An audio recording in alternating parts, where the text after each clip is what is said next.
So Akhenaten created a new religion when he came. Um, what is certain, though, is this new religion elevated the Aten to the position of state deity and centered largely on its worship.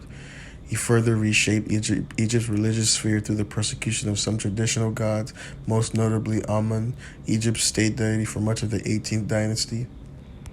That's just one thing. So Aten, when he came, the Aten was a disk of the sun and originally an aspect of Ra, the sun god in the traditional ancient Egypt religion. And I'm sure you guys, especially in school, like I've seen so many images of the Egyptians back then with like worshiping the sun or like looking at these disks in the sky. And people have always talked about, oh, they could be UFOs. Oh, they could be UFOs. But isn't it crazy that they worshipped that and they pretty much worship this one world, this one religion God, and he was the sun god called Ra.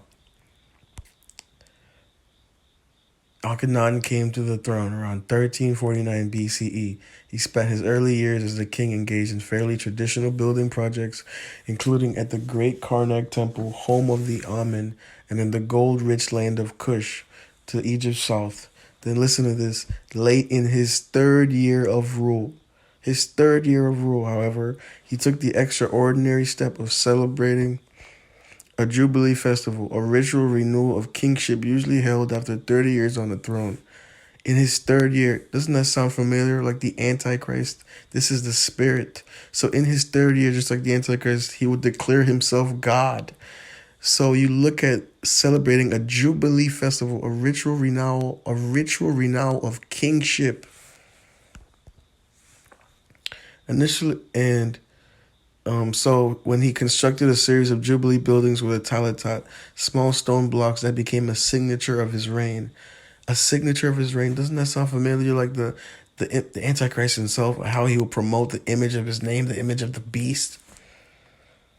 It's crazy. So here's more. It just keeps going.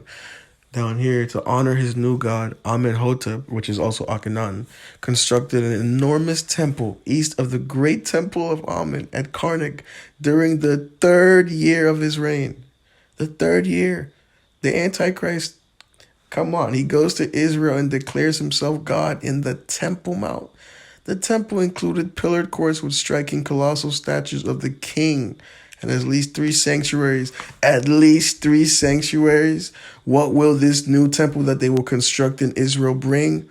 Will it not be Islam, Christianity, or whether it's Islam, Catholicism, and I don't know. I'm forgetting. I feel dumb for forgetting, but it's okay. It's okay because I know the fact that it's three.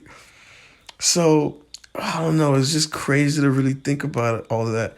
And I was just doing this and thinking about it earlier and understanding, especially after yesterday where Obama went back to the White House and um, pretty much presented a new presidential picture with his wife, Michelle, the woman.